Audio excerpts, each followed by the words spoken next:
The following podcast is taken from a live broadcast on Inspire FM.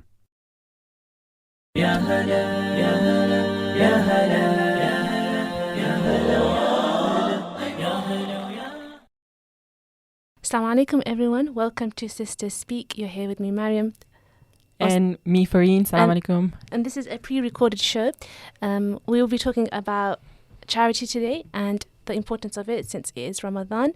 But before we do that, Fareen, can you tell us what our show is about? Yes, so our show is a platform for Muslim girls to voice their own opinions on current events and issues and have informed discussions on general topics such as religion, culture, politics, social media. All opinions and views are our own and we respect all other or opposing similar views and opinions. Yes, so if you do want to have your input in our show, then you can message us on Sisters Speak on our Instagram. We're also on TikTok. And despite this being a pre-recorded, we still would love to hear your thoughts. So the reason why we chose charity is because in light of Ramadan, it's a aspect of Ramadan that a lot of us indulge in and a lot of us make sure that we try to purify our wealth. And just we want to think about charity beyond the financial aspect of it. But before we delve in that main topic, we do have a segment called Thought of the Week. So it's a segment where we share a personal anecdote or share something that's insightful or something that we've been thinking about. So Fareen, what is your Thought of the Week? My thought of the week would be thinking about what you say before you say it. I think it's something that we always hear from our parents, think before you say something that doesn't have any value in it.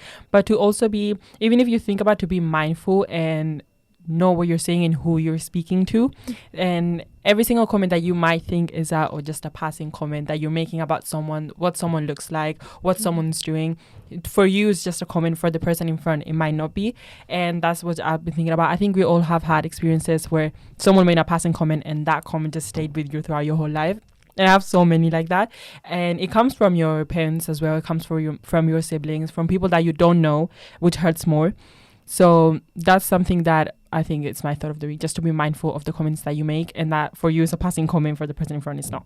That's really profound, because I think a lot of us, we're not mindful when we talk, and we don't realize the weight of our words. And for us, it's really insignificant, but for that person, it could mean everything for them. It could shatter their confidence. It could make them feel so belittled or berated, and then for us to, if people even communicate with us and this is how it made me feel, it's not for us to react and say that was just a joke and why are you taking it like this and why are you reacting in this way. I think that's a lack of emotional intelligence when you behave like that. So thank you for sharing that. I think that's really important. My thought of the week is I just came back from Umrah 2 weeks ago. Thank you. Alhamdulillah. I think that was one of the most amazing experiences in my life. Alhamdulillah, I have been before, but I just feel like this time I feel like every time I go, I have a different experience, and I think there's like a different priority in my life, or that I'm in a different space. And this time I just felt like I really learned how to honor my body and my health. Because when you go there, I think a lot of people, of course, they want to maximize the time they're doing tawaf and then they're in the haram, which is the mosque. But for me this time, I really listened to my body. So when I recognized actually, if I do all the prayers in the mosque, I become sick very quickly because I'm getting a lack of sleep and then that's affecting my hormones. So I really listened to my body and I was able to maximize ibadah, and I felt so comfortable and I felt so relaxed and I felt so much peace and tranquility. And I was reflecting on this and I felt how proud I am of myself, because it takes a lot of introspection for you to can recognize your own body. And sometimes people around you are saying, oh, I'm going, like, why don't you go, like, you're here, you should make the most of it. But you making the most of it looks different to someone else, and you have to think about your body is an amana, your well-being is an amana. And I think for me, that made me have a really positive experience, because I went on the pace that I needed. And I think that was a good way of making me realize that this is something that I need to apply in every area of my life, where I need to recognize what's best for my well-being, my mental health, my physical well-being, because you cannot build a relationship with Allah when you're feeling limited or you're compromised. So for me, that was a really positive experience. And I also met incredible people because I traveled with a group. And it was just really nice to see people from different backgrounds to come. And I felt very privileged because the people that I went with, this was their first time. And alhamdulillah, I've been before. So for me, it was just so beautiful to be a part of their experience as well. So yeah, alhamdulillah, it was really nice. And a very small but funny story is that I'm very scared of cats. So every single day, every day I prayed that every single day at Fajr time, I prayed that I don't see a cat when I'm praying because I would run, and it got accepted. So just another kind of thought of the week. No prayer is too small. It'll get accepted.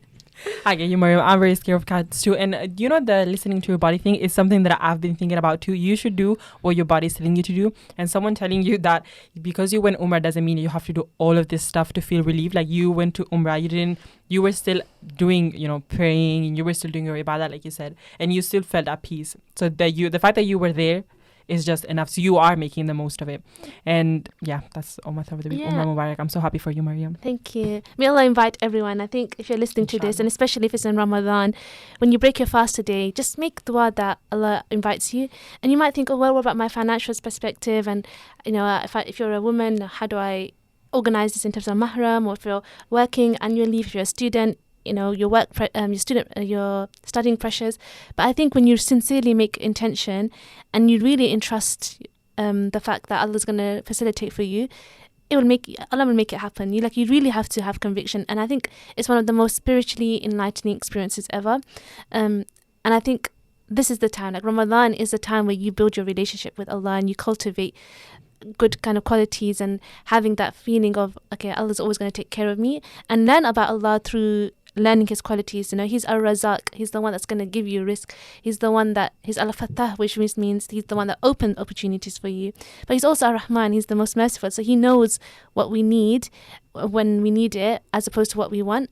It's not what we need. So I just think this is the time where you really have to pause. And I think because all of our obligations, I just do feel like Ramadan is that time you kind of slow down.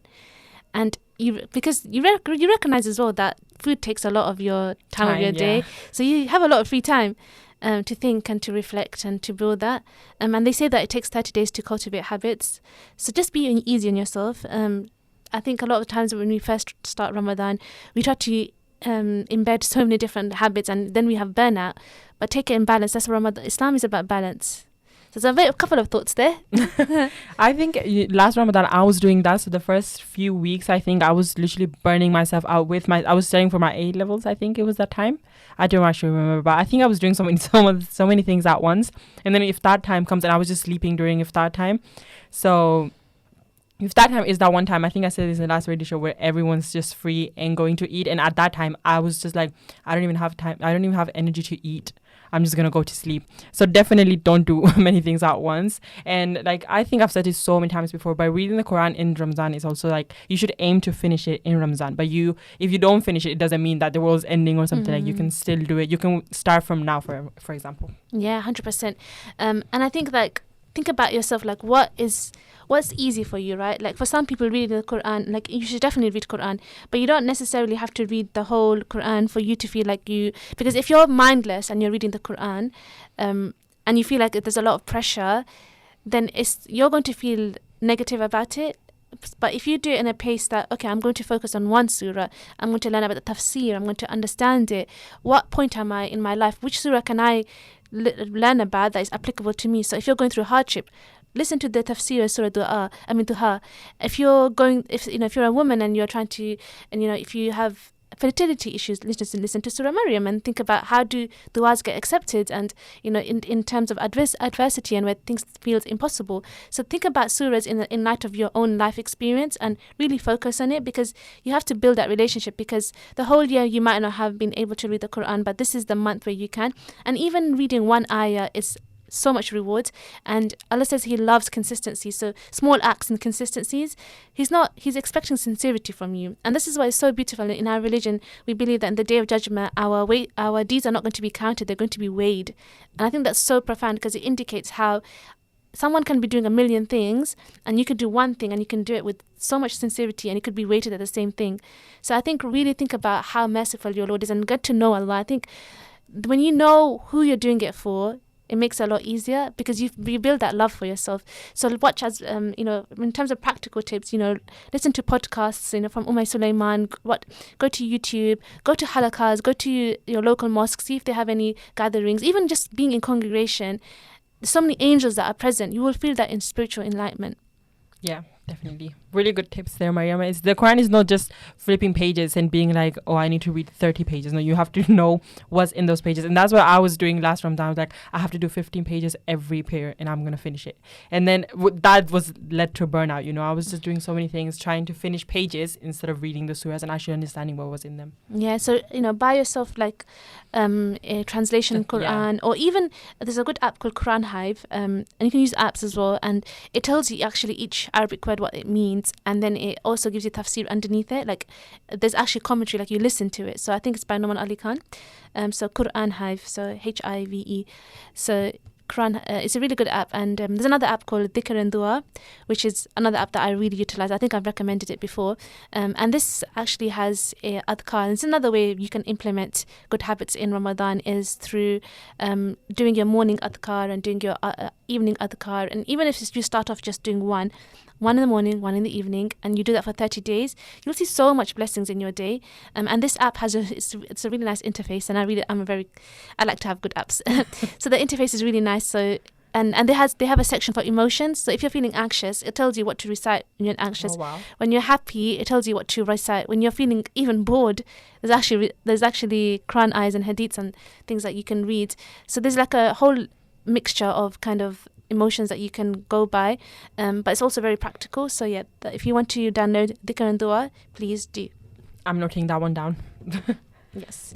Okay, so that was quite a long thought of the week. We are now going to move on to our next segment, which is we like to play this game called Freshly Grounded, where we just kind of prompts us to reflect and look inwards. So I'm going to start off the first question to Fareen. Okay, I hope it's not too deep. I feel like Fareen and Sonia always think I have too profound questions, but I don't believe so. Maybe that's my lack of self-awareness. So the first question is, where do you feel you need the most support? Where do I feel I need the most support? I feel like it would be controlling my emotions. Sometimes I think not controlling them, but actually understanding what I'm going through. Because since I was young, I never said, or if I was feeling sad or something, I would never say it. You could just see it on my face. And whenever someone asks me about it, I'm too, afraid to listen. But no one's, whenever I'm sad, it's a funny thing because it's so normalized for us in my family, for example, to not show emotions. So whenever you're crying, it's kind of like, why are you crying? Kind of that stuff. So I feel like I would need support in that kind of sense. As in, when I'm crying, I want you to ask me why I'm crying. Be like, why are you crying? There's a difference between them two. So I feel like that's where I would need support the most. In your emotions, governing emotions and understanding them. I think a lot of cultures, they kind of suppress emotions and they don't put the weight on it. But now in our religion, it's really important. Even when one of the prophets, I can't remember which one, he cried so much that his eyesight got affected by it, and then he said to his sons that I complain my grief to Allah, and Allah allows you to cry, and allows you to have these emotions because you're going to Him and you're a human being, you're not a robot. At the age of digitalization and AI, we're not robots. We have emotions, we feel things, and it gives us that empathy towards each other.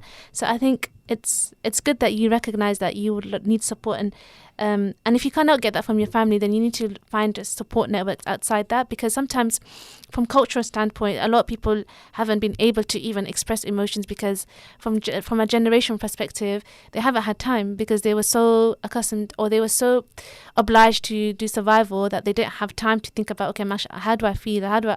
What is mental health? That's why you get a lot of stigma around mental health, because people just have the chance to even think about it, or even to stop and pause, because they had no other choice but to.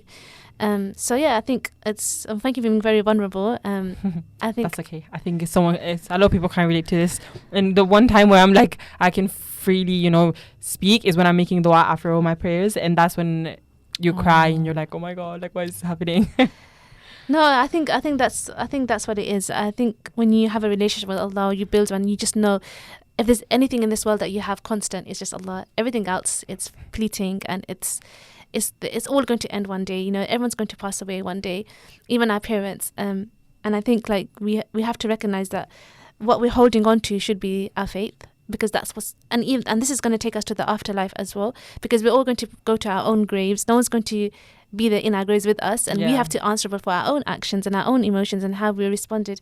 So I think that's really important to think about. Okay, if I'm not receiving this from at home, how do I go to the right support network outside?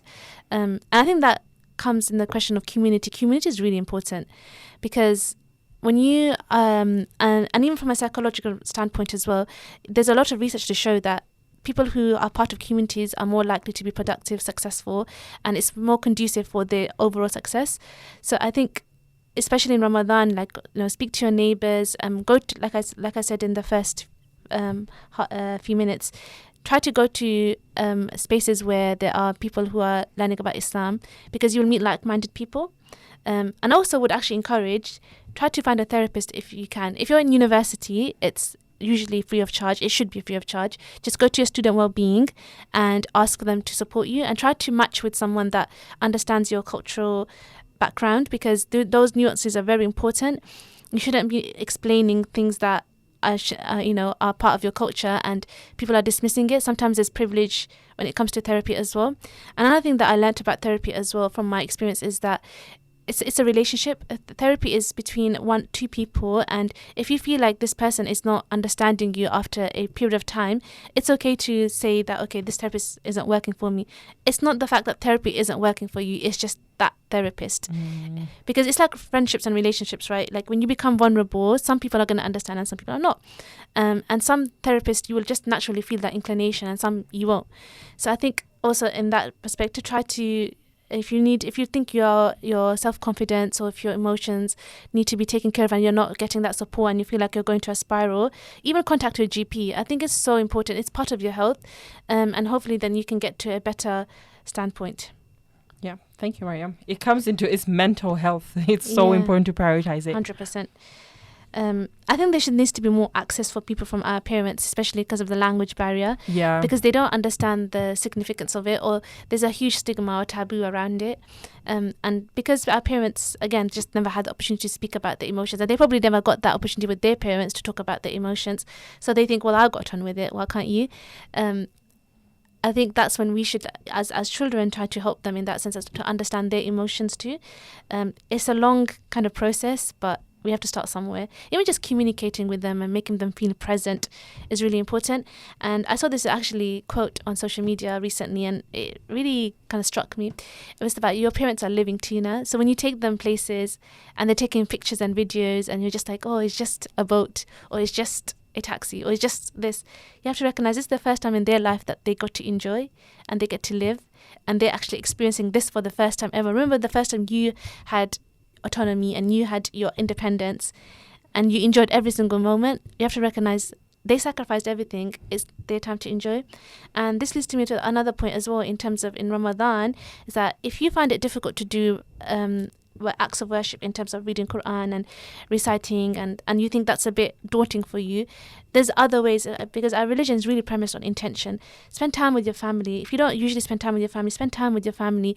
Even if you find it difficult to talk to them, make their life a little bit easier. Maybe pick up a plate or cook or something, or even if you find that difficult and you don't want to have direct exposure, buy something for them for iftar.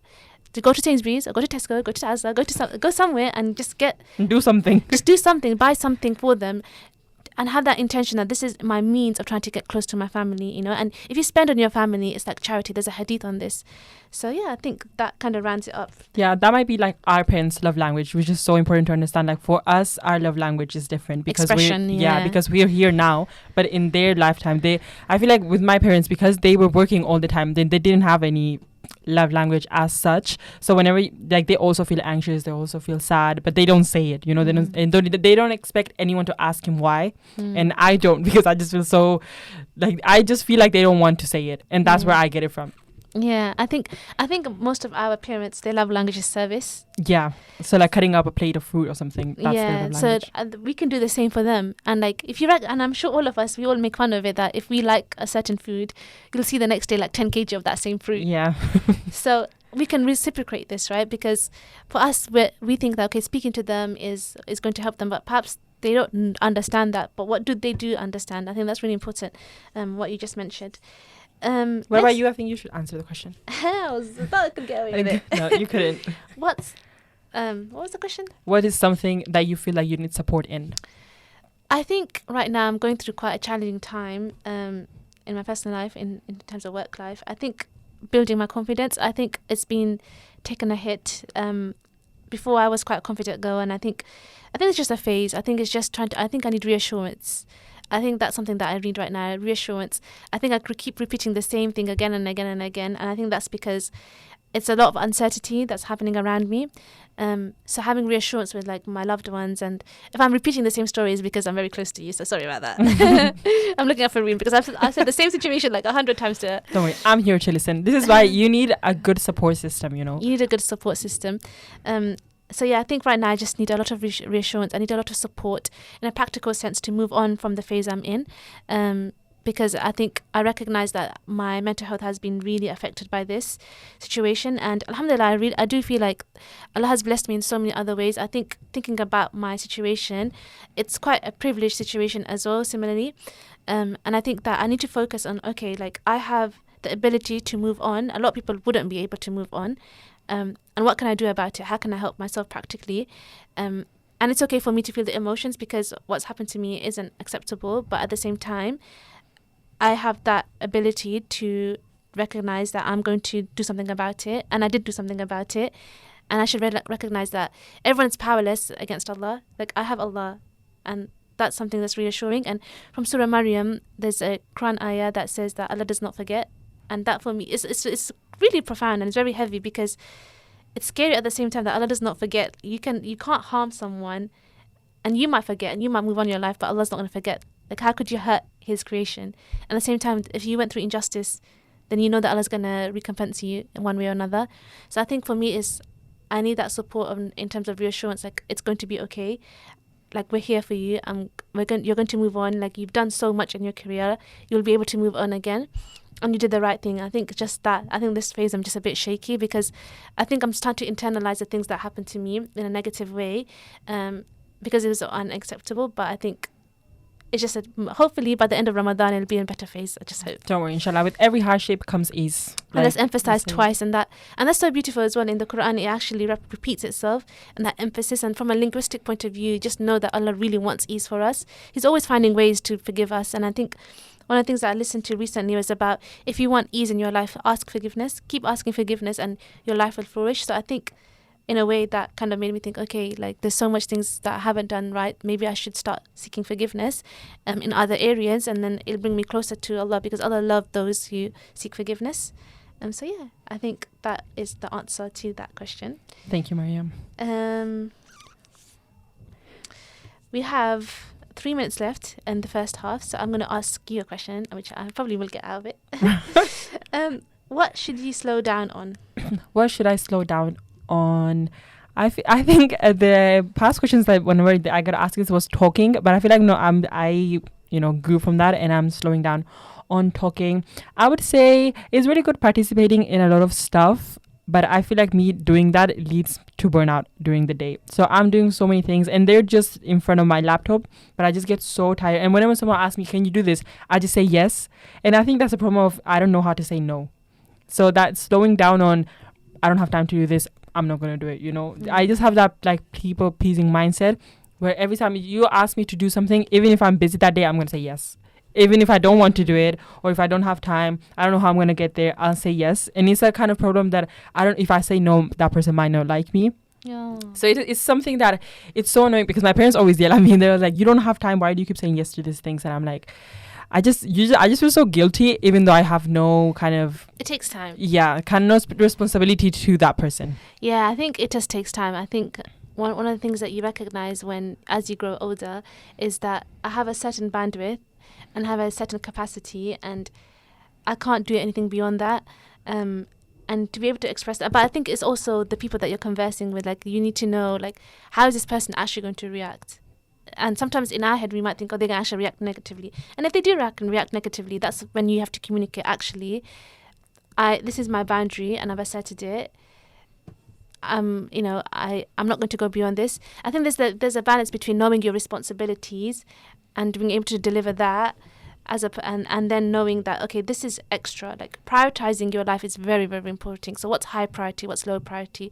If you made a commitment, you need to honor that. If you don't make a commitment, if it's something that's not worthy of a commitment, you don't need to honor that, because that's not going to add value for you straight away. So I think just learning that, I think it takes time, but all the reflections that you're having now is really good, because I had these reflections very late in my life. So it's a learning process for you, and you'll get to a stage where you recognize, actually, I can't do these things. And I think one of the things people always say, you need to work smart, but you cannot work smart until you actually have worked hard, because you will understand how to work smart once you worked hard, because you learn how to be more strategic, you learn about different experiences, you learn how what it means to actually work in a way that it's very pressurized and it's very fast paced. And if you work in civil service, those are the qualities that you need in terms of competencies. So yeah, I think that is a good answer. In terms of me, what should I slow down on? I have a few seconds on this, but I actually don't know. I think just generally just take a pause out of my life and just really think about, like, well, how do I feel right now, and how do I respond to it, and what can I do next? I think I just slow down in terms of always moving to the next stage. Like I'm going through something difficult. Maybe Allah wants me to slow down. But more on that on the next half. So we'll see you after the break. Assalamu alaikum. You're listening to an Inspire FM podcast, making available our popular programs from our daily broadcast on Inspire FM.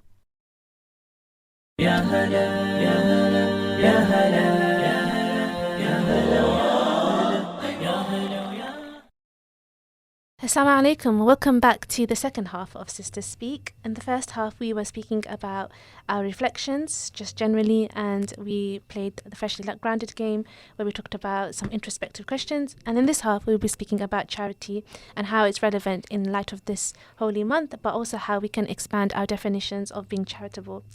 So the first question I have for you, Fareen, is how does the concept of giving time align with the spirit of Ramadan, and why is it important in fostering a sense of community during this holy month? I think in the concept of giving time during Ramadan, you mean. So I think we're so busy during the day, yeah. And I think the time where we can give our time is iftar time. So just serving up the food or beforehand, helping your mom to do it. That is something that you get so many rewards for, because you're actually feeding people. You're actually feeding your community. For example, when I go mosque during Ramadan, I help setting up, and you put the tables. You don't want just one person to do it. So I think that would be one of the reasons, and it's a really good concept. And why is it important though? Because you get so many rewards, and it's not about the rewards. It's just about, you don't want to see, people just like, I just feel like everyone's tired, everyone's hungry, everyone wants to get to eat. So just doing that little bit, if everyone does, like, how do you say, like a 1 liter grain, and then it becomes a big thing. Yeah. So nobody can do everything, but everybody can do something. Yeah. Exactly, that same thing. So if everyone does something, then we'll just be ready, and all we have to do is wait for the azan, and then we can just start eating. But you don't want one person to be rushing around trying to serve everyone. We can just get up and help. Yes. So that would be one of my things. That's why it's so important. You don't want to see your elders, like, they can't do it, but you want to be helping them out. I'm so proud of you, Fareen. You're such a wonderful one. To see your growth is just so exceptional, mashallah. It's so good to see that you're thinking about these things, and that's a sense of emotional intelligence, to understand that the other person is fasting as well, and you want to alleviate them as well, and you want to create convenience. And creating ease for people is something that is so important, emphasized in our religion, because Allah says if you help someone, then Allah will help you, and we all need help in this world. Yeah, we do. So you just never know, like, and in respect to what we were talking about the first half as well, is sometimes even things that we do for people, we might not think twice about it, but they might think, this person actually helped me in such a difficult time, and they forever pray for you. So it can go both ways. So although we talked about how negative words can have a detrimental impact, equally you can have a positive impact by doing small deeds. And if that's part of your intrinsic nature as well, you never know how much the words you're getting. So I think it's a really beautiful way of thinking about things, and how can I help and add value to this community by alleviating people's problems. Just on that, I have a little story that happened during Ramadan. So this was when my mosque first opened, so no one really came during Ramadan. It was like under construction or something, and it was just me, my mom, and this lady who used to come every single day for just prayer. And during Ramadan, they just gave us like 3 bowls of soup, and my little brother was with us. So I remember her saying, "Oh, if there's not enough soup, I'll just give you half of my bowl." And that lady, I haven't seen her since, but that little like she didn't know us. It was the first time we met, and she just gave half her bowl of soup, even though me and my mom were there. And we were like, no, just leave it. Like, we'll just give him. Like, he wasn't even fasting, but she was fasting. And this happened when I was in Spain, so there wasn't that much of a Muslim community. So that lady stuck with me, and I still think about her till this day, every single Ramadan. And I'm like, I hope she's doing well. It was such a. And me and my mom were like, how is this lady so nice? You sometimes you just don't expect it. We were just waiting for her to just sit down and eat, but she was actually so like the Generous. the fact that she was even like, I'll give him my food, and he was my brother and my mom's like obviously son, is just something that just a little story that happened. Every Ramadan I think about her, I hope she's doing good. Inshallah, du'as for her, and may Allah reward her for her kindness and generosity, and Ameen. and I hope that we can become people like that, where people think about the good deeds that we did, and it's not for us to think about, okay, I've done so many good things for other people. No, I think we should remove ourselves from building arrogance, but I think it's just us getting good rewards by just feeling. I think being kind to other people should be something that's intrinsic for us, and we should get pleasure out of it because we like to see people in ease, and we want to make people's lives easier because this world is so challenging. So why wouldn't you want to do that? In terms of my kind of thoughts on this, the concept of giving time, I think I kind of alluded to this in the first half, where giving time it's not limited to just reading the Quran and doing the very practical things, which is I definitely emphasized, but also it's about giving time to your family, your community. Even when you're for example, in Ramadan, if you see there's litter on the floor, it actually will challenge your arrogance to pick it up and put it in the bin, because you don't know, maybe the elderly would have actually slipped over and you picked it up before that. So you don't know in the future that could have been an accident that you averted. So I think giving time to your family and your community and the people that are in need, especially elderly, I think checking up on your neighbors is so important, especially if they've been through hardship. My neighbor recently, their father passed away, so Allah yarhamu, and it's been really shocking for us and my community and it was very, very sudden. He went to work and he passed away there, so may Allah grant him the highest of ranks of Jannah, and may Allah forgive him, and may Allah give ease to the family, because they're going through so much hardship as well. So please do pray for them. But just thinking about that in that situation, that now in my family we have to step up because our neighbors are in need. It's so important. Like we can't watch them suffer. It's so hard. Like it actually makes me feel very teary, because it's like you grew up with this person, that could have happened to you, and now look at the opportunity Allah has given us. Like we're living next to a widow, we're living next to a child that's an orphan now because the youngest one has passed away. This is maybe Allah's way of showing us, if you want to elevate your ranks in paradise, this is the way to do it. So I think thinking about how finding ways strategically, how can you actually gain reward? It's such a beautiful mindset, and becoming ease in someone's life. I think I've repeated this multiple times, but I think especially with the climate that we're seeing, and you even see politically how much hardship people are going through around the world, we have to make it easy for our communities and the people around us. So giving time is really important. Equally, I want to actually mention as well, giving time to yourself. I think when you give in Ramadan, knowing yourself, having introspection, knowing where your limitations are, knowing where your strengths are as well in terms of championing them is really important, because when you face adversity, you won't be shaken, and when you need to actually fight for your Muslim ummah, when you need to represent them, when you need to advocate for them, within yourself that you have value, and that you have recognized that Allah is going to be the one that's going to take care of you. And I think there was a quote that if you want to know Allah, you need to know yourself. And I didn't really think about it that much, but until I'd read that quote, because it made you think, if I know I'm someone in need, then I'll know that Allah's the one that's going to take care of that need. If I know I'm someone that needs mercy, then I know Allah's Ar-Rahim and Ar-Rahman. So I think that in that sense, I think that's how I would kind of answer that question. Do you have any more thoughts on that? I was just going to add, the neighbor in need. I remember when I was that neighbor in need, and that sense of community, because when you're grieving, you don't have time to think about so many responsibilities that are going on. So I remember in my family, we obviously didn't cook for the 4 or 5 days and everything. And I remember we had so much food coming into our house. And then when the funeral happens, the janazah and everything, I remember we didn't have any responsibility. Like we were just grieving. We had, you had that big cloud where you're like, I just can't think of anything else. And that sense, there were so many people helping us, from not even even our neighbors in the neighborhood. They're not even Muslim. They were still helping us, So that you just feel that, that Muslim, how do you say, like, unity. the Muslim community is there. They're helping you, and there's nothing in it for them except the reward from, Allah. Yeah. So it's just it's such a thing that you like think about and you're like, wow. Yeah, I think that's the beauty of Islam. We're so interconnected, and if one part of our body is hurting, then the other part of the body hurts. And I think when you see death come into in our community, it's such a nice thing in our culture that we give food, because people don't have the capacity to, cook. Like stand there and cook. You're, like I said, you're grieving. You don't have time to think about anything. Yeah, and also because a lot of people are gonna come to your house to, pay their respects, and the condolences. Those people have to be fed too. So it's just such a nice thing that people come together to make sure that that grieving family feels supported. So yeah, next question I'm going to move on to is, in what ways does charity during Ramadan extend beyond financial donations, and how do acts of service contribute to the overall impact on communities? And I think we kind of said a lot about this, but I think just one more kind of thought on this, and then we move to the next question.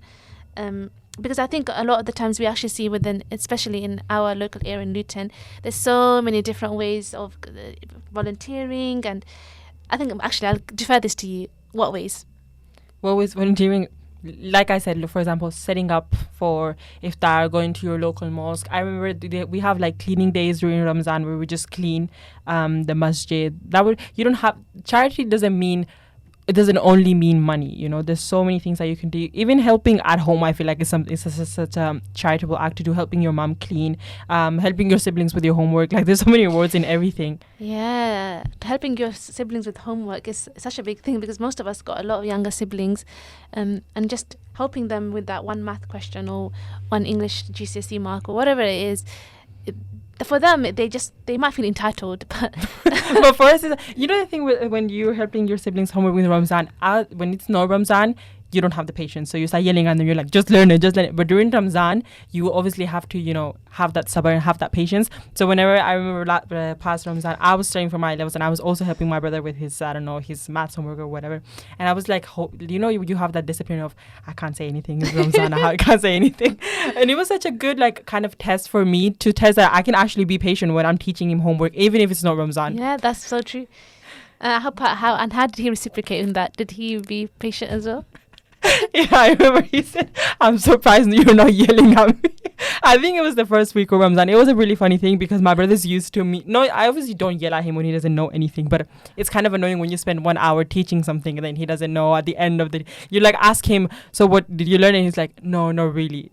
So at that end thing, and I think my brother just does it to annoy you. Yeah, it's to annoy me. rivalry. So it's kind of so it was just a funny thing. Yeah, it's true. I think what you have suggested is such a good mindset.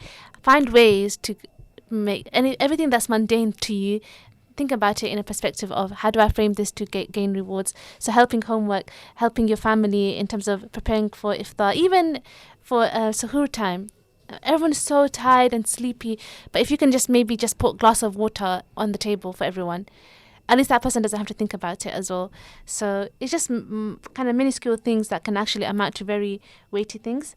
The next question I want to ask, because I think it's really important, and one of the things that I really revere is having empathy in Islam. So what role does empathy play in motivating individuals to participate in charitable activities during Ramadan? And how does this empathy contribute to building stronger communities? And I think we talked about the example of grieving families. But do you have another example where you can talk about this? And I think I would like to draw on your experiences, because you were in Spain and you had the lack of this.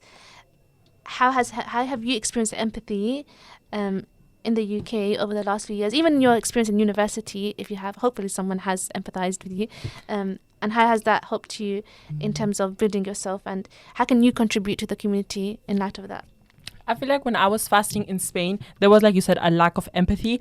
And when I was fasting, I didn't really tell anyone. No one really asks you if you're eating or not. So even if it was Ramzan time, there were a couple other people that were doing it. But no one's like, oh, do you need, you just have to do everything as normal. So if you were doing that's how Ramzan is. You're fasting, but you still do everything as normal. Mm-hmm. But there was no kind of, are you feeling okay, or are you going to faint or something like that? So that's the lack of empathy that I felt in Spain. And I feel like there wasn't that big of a community where I used to live. I know there was a lot of community around Spain. Like, for example, in Barcelona, there's a big like Muslim community, but my area, there wasn't that big of a community. So it was just me and my family. And now in the UK, it's such a big difference. Luton is like the biggest Muslim community I've ever seen for coming from Spain. And during Ramadan, like I remember we never even used to go mosque in Spain, but now we go there every day. And in terms of uni, I mean, I have my flatmate with me, my Muslim one, so we kind of empathize. I'm like feeling bad for her, she's feeling bad for me because we're both fasting.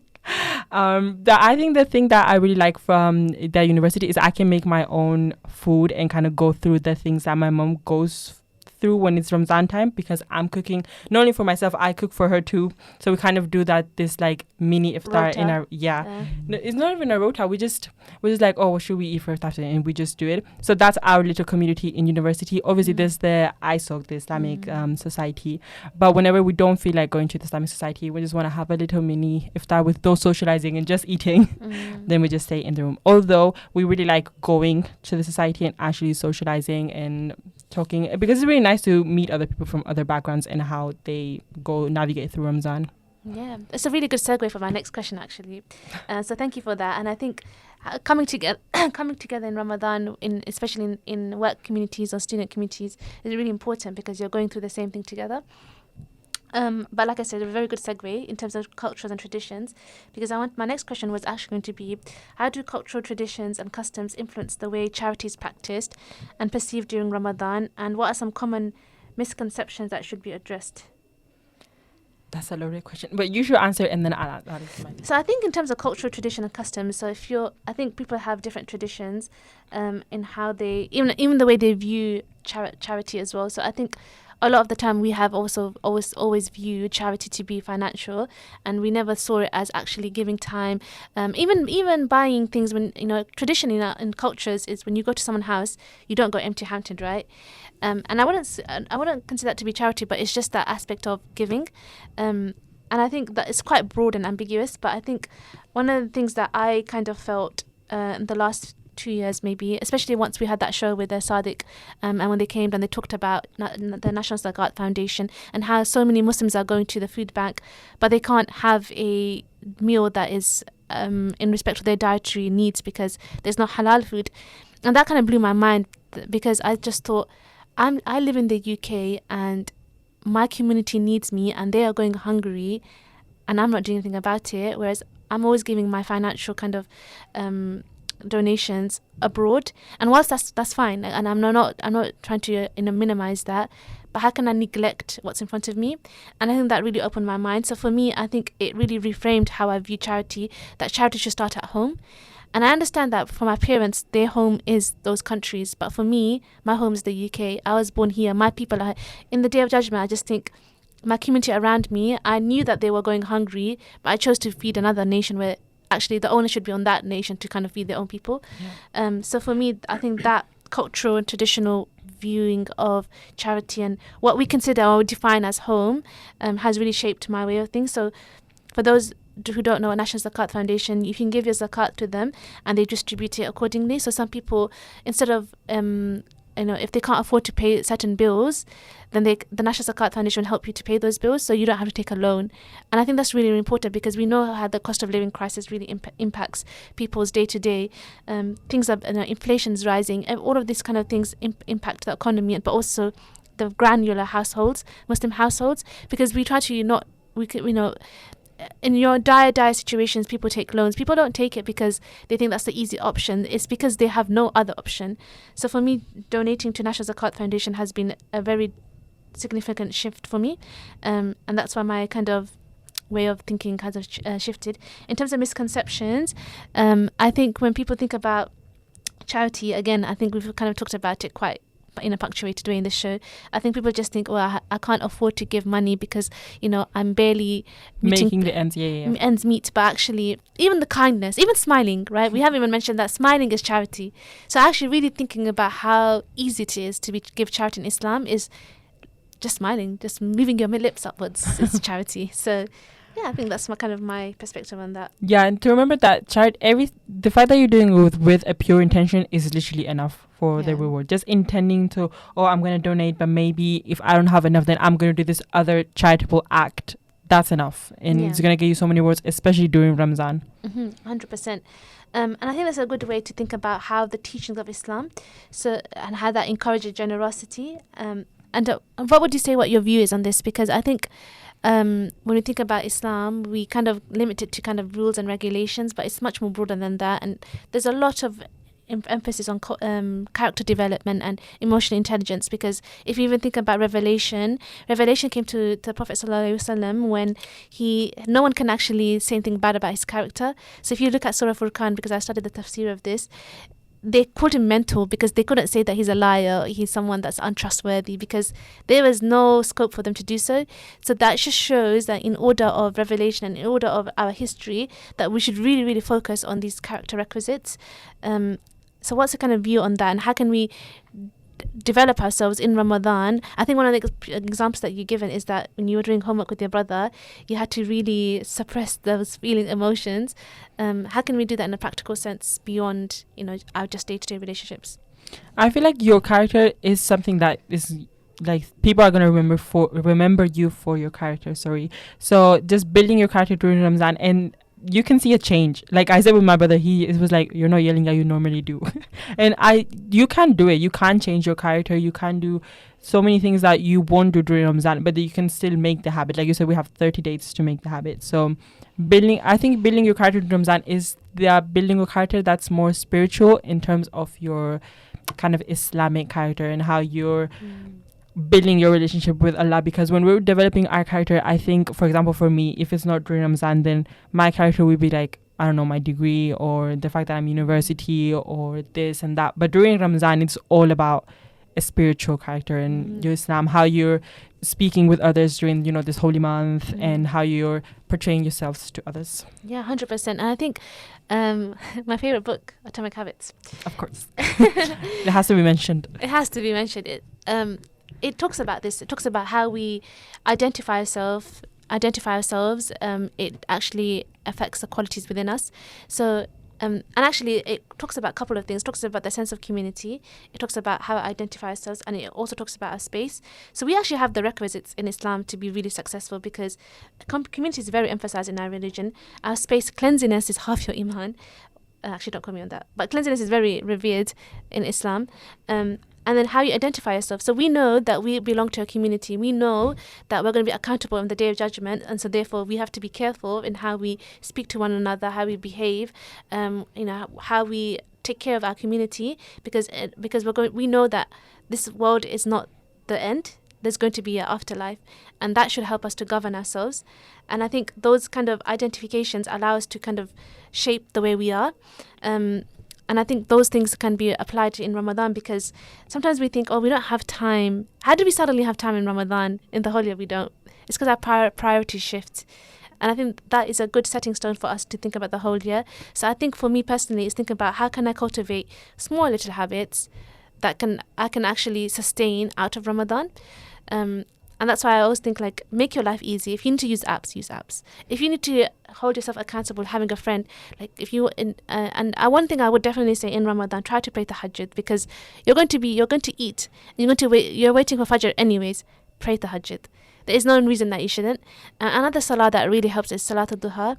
So when you wake up in the morning, and say if you're you do wudu, just pray 2 rakats duha, and Allah will make your day easy, and it'll remove a hardship from you.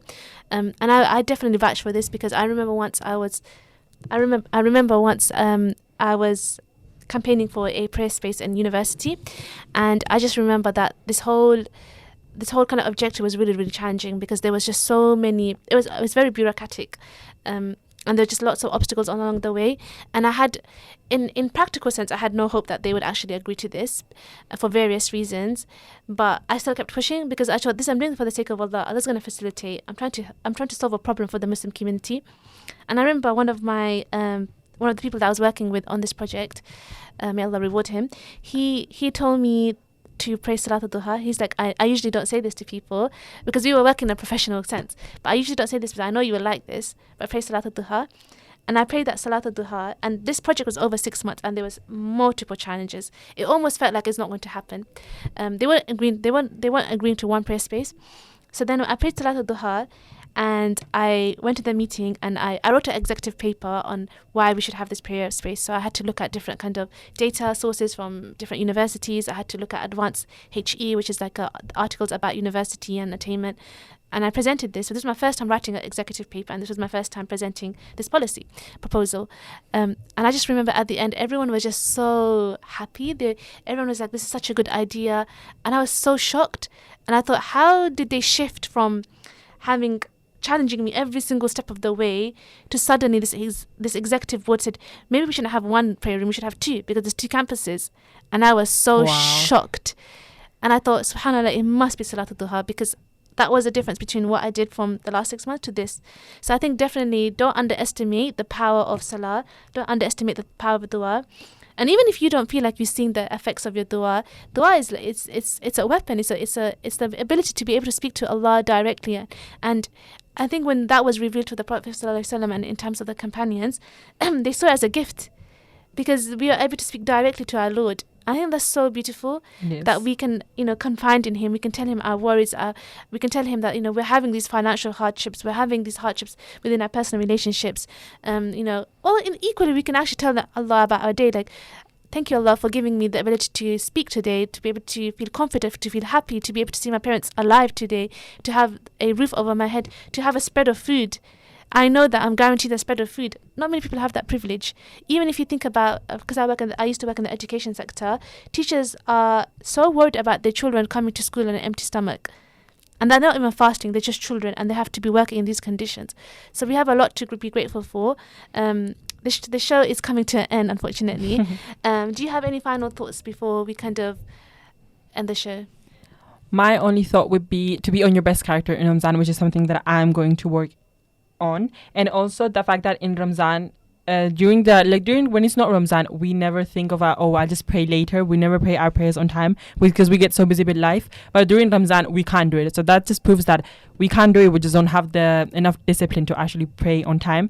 So yeah, that's kind of my thought of the week. We're kind of coming to the end. But Salah is something that was literally going to take you, to the afterlife, and then is the one thing that you're going to be asked for. It's one of the first things you're going to be asked for. And I think that's a really good point. What you're capable for in Ramadan is what you're capable for throughout the whole year. And so we will leave you with that thought. Thank you, Fareen, for sharing really great thoughts. And inshallah, we'll see you in the next show. Assalamu alaikum wa rahmatullah. Thank you for listening to our podcast. We stream our daily broadcast on inspirefm.org. You'll find all our daily updates on our social media at Inspire FM Luton.